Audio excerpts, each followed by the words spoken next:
Hello बच्चों। आज मैं आप लोगों को क्लास 9th की जो आपके पास मैथ्स की एनसीईआरटी की बुक है ना, उसमें हमने अपना chapter number 2 introduction to linear polynomial से स्टार्ट कर रखा है।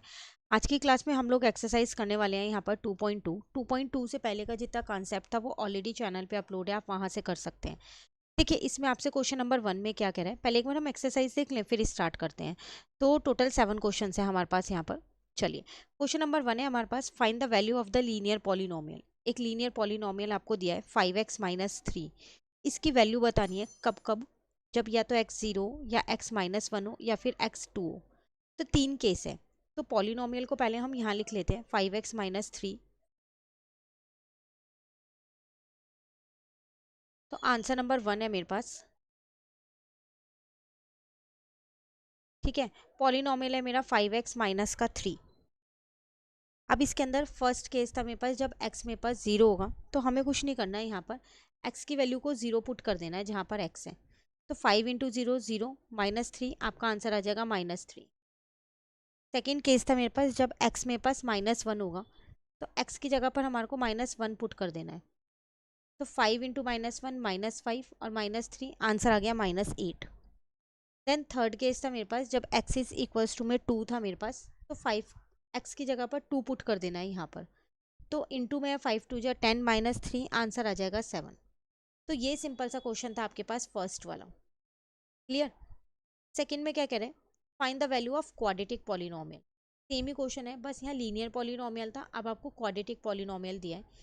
तो इसमें भी तीन वैल्यूज हैं, s0 होगा, -3 और 4। तो पहले पॉलिनोमियल को यहाँ लिख लेते हैं हम।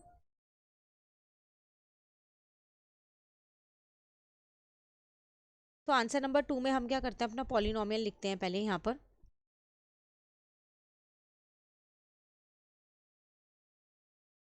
तो क्वाड्रेटिक पॉलिनोमियल मुझे क्या दे रखा है यहाँ पर, 7s² माइनस का 4s प्लस का 6 दे रखा है। तो 7s², ठीक है, माइनस का 4s है और प्लस का 6 है। अब इसमें मुझे s की तीन वैल्यूज दे रखी हैं, तो एक एक करके मैं यहाँ पर उसको पुट कर देती हूँ।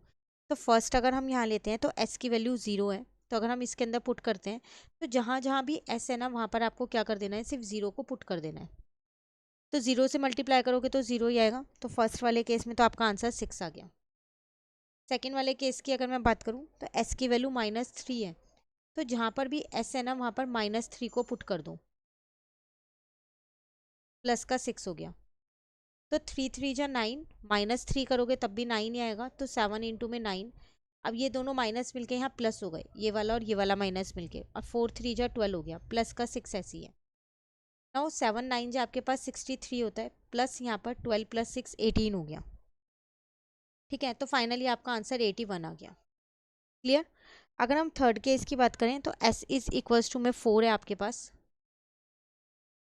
तो 7 यहाँ पर आ जाएगा 4 का स्क्वायर, माइनस यहाँ पर 4 इंटू में 4 हो जाएगा और प्लस का 6 हो जाएगा।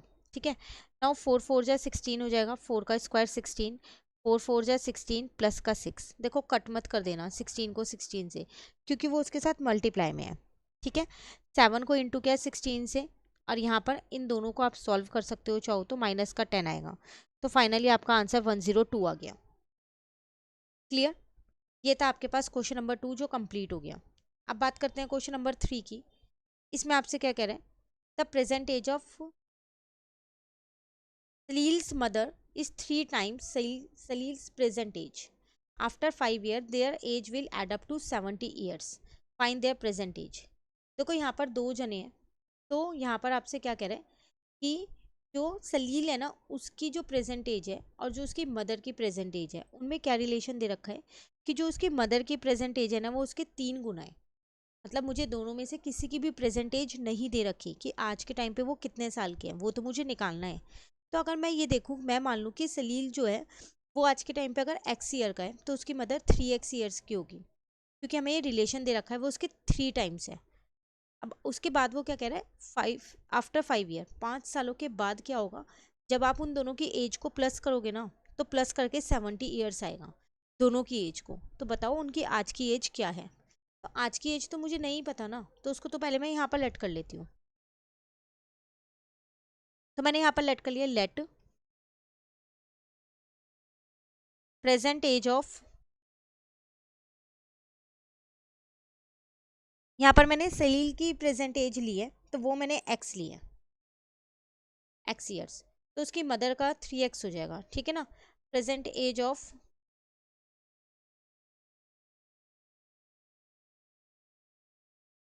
तो 3x ईयर हो गया। अब आफ्टर 5 ईयर, 5 साल के बाद, पहले हम आफ्टर 5 ईयर इन दोनों की एज तो निकालने कितनी है, तो आफ्टर 5 ईयर तो जो सलील है उसकी एज हो जाएगी x प्लस का 5 ईयर्स, ठीक है। और जो उसकी माँ है उसकी एज कितनी हो जाएगी, 3x प्लस का 5 ईयर्स, 3x प्लस 5 ईयर्स की, क्योंकि 5 साल बाद दोनों की एज में 5 साल का तो फर्क हो जाएगा ना, 5 ईयर्स आगे हो जाएंगे।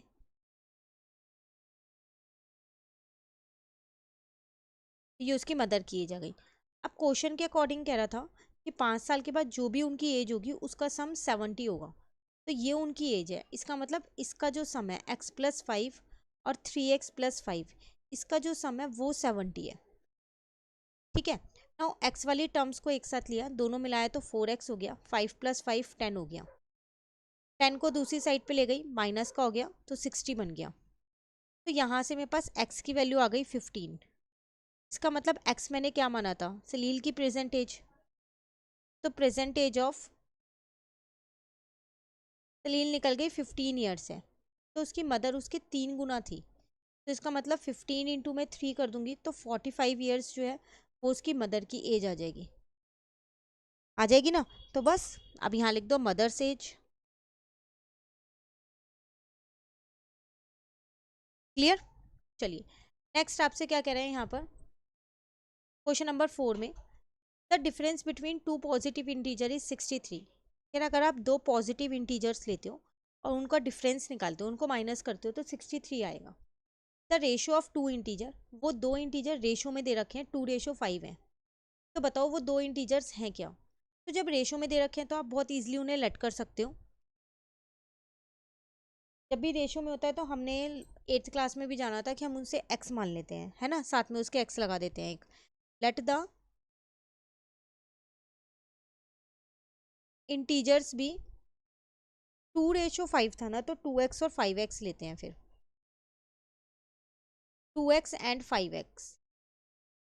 तो क्वेश्चन के अकॉर्डिंग इन दोनों का डिफरेंस मुझे दे रखा है कितना है, 63 है, तो 5x माइनस का 2x इज इक्वल्स टू में 63, तो यहाँ पर आ जाएगा 3x इज इक्वल्स टू में 63, ठीक है ना। तो यहाँ से मेरे पास x की वैल्यू निकल के आ गई कितनी, 21। तो मेरे इंटीजर्स आ जाएंगे यहाँ पर, इंटीजर्स आर, एक था मेरे पास 2x, तो इसका मतलब 2 इंटू में 21 करोगे तो आपके पास कितना आ जाएगा, 42। दूसरा था मेरे पास क्या, 5x, तो इसका मतलब 5 इंटू में 21 करोगे तो आपके पास कितना आ जाएगा, 105 आ जाएगा। क्लियर, दो इंटीजर्स निकालने थे, दोनों हमने यहाँ फाइंड कर दिए। नाउ क्वेश्चन नंबर 5 है, इसमें आपसे क्या कह रहे हैं, Ruby has 3 times as many 2 rupee coins as she have 5 rupee coin. एक गर्ल है, उसके पास 2 रुपी के कॉइन है और 5 रुपी के कॉइन है, तो उसके पास जितने भी 5 रुपी के कॉइन है उसके कंपैरिजन में 2 रुपीज़ के जो कॉइन है वो उसके 3 गुना है, ऐसी एक इन्फॉर्मेशन हमें गिवन है। If she has total of 88, मान लो टोटल उसके पास 88 रुपीज़ हैं, how many coin does she have of each type. तो बताओ उस पर 2 रुपये के कितने सिक्के और 5 रुपये के कितने सिक्के हैं। बस मुझे एक इन्फॉर्मेशन दे रखी है कि वो उसके 3 गुना है। तो अगर हम यहाँ पर इसको देखें, लेट करना पड़ेगा अगेन मुझे यहाँ पर, तो मैंने यहाँ पर लेट कर लिया, let number of 5 rupees coin, तो वो मैंने क्या किया, x मान लिया। तो नंबर ऑफ 2 रुपी कॉइन्स मैं यहाँ पर निकाल सकती हूँ, तो वो मेरे पास कितना आ जाएगा, वो उसके 3 गुना थे, तो वो 3x आ जाएगा। टोटल वैल्यू थी मेरे पास 88, तो according to question total value है 88, लेकिन 5 रुपीज़ के x कॉइन है तो हम 5x लिखेंगे, 5 इंटू एक्स, है ना। और 2 रुपीज़ के 3x है तो 2 इंटू में 3x लिखेंगे क्योंकि वो 2 रुपी के कॉइन है। टोटल है मेरे पास 88, तो 5x प्लस 3 2 जा 6x इज इक्वल्स टू में 88 आ गया। तो यहाँ पर मेरे पास आ गया 11x इज इक्वल्स टू में 88। एक्स की वैल्यू यहाँ से मैं निकाल सकती हूँ 88 डिवाइडेड बाय 11, कट करोगे तो 8 आएगा। तो एक्स हमने 5 रुपये कॉइन माने थे, तो इसका मतलब उसके पास 5 रुपये कॉइन्स जो है ना वो तो है मेरे पास, एक्स इज इक्वल्स टू 8 है। और जो 2 रुपीज़ कॉइन है वो कितने हैं, वो इसके 3 गुना थे, 3x थे। तो 3 इंटू में 8 कर दो, तो इसका मतलब 24 उसके पास 2 रुपीज़ के कॉइन है, और 8 जो है उसके पास 5 रुपीज़ के कॉइन है। आप क्रॉस चेक भी कर सकते हो, 8 इंटू में 5 करोगे तो 40 रुपीज़ हो गए उसके पास, और 24 इंटू में 2 करोगे क्योंकि 24 कॉइन्स है उसके पास 2 रुपीज़ के, तो 48 हो गए। टोटल मिला के उसके पास 88 रुपीज़ है। क्लियर? चलिए नेक्स्ट है आपके पास सॉरी, क्वेश्चन नंबर 6 है, a farmer cuts a 300 feet fence into 2 pieces of different size. एक फार्मर है, उसने क्या किया, 300 फीट की एक फेंस थी उसके पास, उसने 2 पीसेस में कट किए डिफरेंट साइज के। द लॉन्गर पीस, जो बड़ा पीस होगा वो 4 टाइम्स है as long as shorter piece. जो छोटे वाला पीस है उसके 4 गुना है बड़े वाला पीस। तो how long are the 2 pieces, आपको लेंथ निकालनी है दोनों की। तो मुझे शॉर्टर की भी नहीं पता, लॉन्गर की भी नहीं पता, तो लेट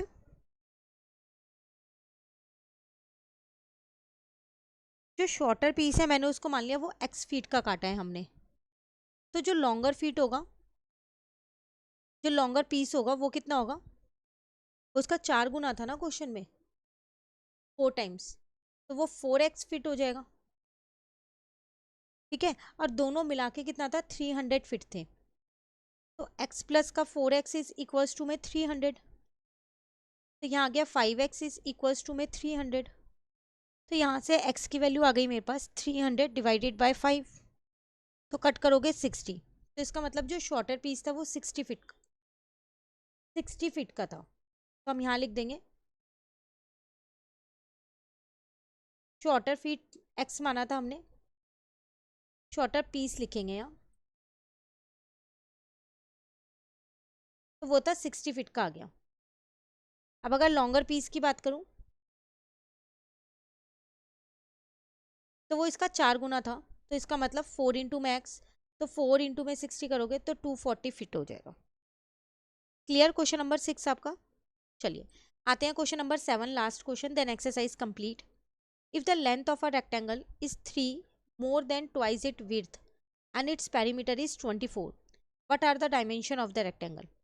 कह रहा है एक रेक्टेंगल है जिसकी लेंथ और ब्रेथ की एक इन्फॉर्मेशन गिवन है। जो लेंथ है वो 3 ज़्यादा है, जो भी उसकी ब्रेथ है उसके ट्वाइस से, मतलब जो भी उसकी ब्रेथ होगी उसको पहले ट्वाइस करेंगे और उसमें 3 और ज़्यादा कर देंगे, 3 और प्लस कर देंगे तो लेंथ आ जाएगी। पर मुझे ब्रेथ भी नहीं दे रखी है, सिर्फ पेरीमीटर दे रखा है कि 24 है। डायमेंशंस बताओ, डायमेंशंस का मतलब होता है यहाँ पर लेंथ और ब्रेथ बताओ, डायमेंशंस ही लेंथ और ब्रेथ को कहते हैं। ठीक है, अगेन यहाँ पर फिर मुझे ब्रेथ को लेट करना पड़ेगा, तो मैंने यहाँ लेट कर लिया, लेट विड्थ ऑफ रेक्टेंगल मैंने मान लिया, वो मेरे पास एक्स है क्योंकि मुझे गिवन नहीं थी, तो एक्स सेंटीमीटर मान ली। तो इस केस में मैं लेंथ निकाल सकती हूँ अपनी। तो लेंथ ऑफ रेक्टेंगल क्या थी, एक तो इसका ट्वाइस थी 2x प्लस उसमें 3 और ज़्यादा था, तो 2x प्लस 3। नाउ पेरीमीटर मुझे क्वेश्चन में गिवन है, तो पेरीमीटर कितना गिवन है क्वेश्चन में मुझे 24। पेरीमीटर का फॉर्मूला क्या होता है मेरे पास, वो होता है 2 मल्टीप्लाई में l प्लस बी। तो ये 24 मैंने यहीं लिखा, 2 ऐसी है, l की जगह मैंने लिखा 2x प्लस 3 सॉरी, b मतलब विड्थ की जगह मैंने x लिख दिया। इस 2 को मैं इधर लेके आ गई तो ये डिवाइड का हो गया, तो यहाँ पर आ गया मेरे पास 3x प्लस का 3। ठीक है, इसको इससे कट किया तो मेरे पास 12 आ गया, 3 मैं इधर ले आई, तो ये आ गया 9 इज इक्वल्स टू में 3x। तो यहाँ से x आ गया मेरे पास 3, x मैंने विड्थ मानी थी, तो इसका मतलब विड्थ ऑफ रेक्टेंगल आ गई मेरे पास कितनी, 3 सेंटीमीटर। और अगर मैं लेंथ की बात करूँ, क्योंकि मुझे डायमेंशन निकालनी है तो मतलब दोनों निकालनी है, लेंथ और ब्रेथ। लेंथ ऑफ रेक्टेंगल मेरे पास कितना आ जाएगा, वो था मेरे पास 2x प्लस का 3, तो फिर यहाँ आ जाएगा 2 इंटू में 3 प्लस का 3, 2 3 जा 6 प्लस 3 मेरे पास आ जाएगा यहाँ पर 9 सेंटीमीटर। क्लियर? तो ये थी मेरी एक्सरसाइज जो यहाँ पर मेरी कंप्लीट होती है। अब आगे का टॉपिक है 2.3, इसको नेक्स्ट क्लास में कवर करेंगे। इसके साथ साथ चैप्टर नंबर 1 भी चैनल पे अपलोड हो रहा है, तो आप साथ साथ उसे भी कवर कर सकते हैं। Thank you.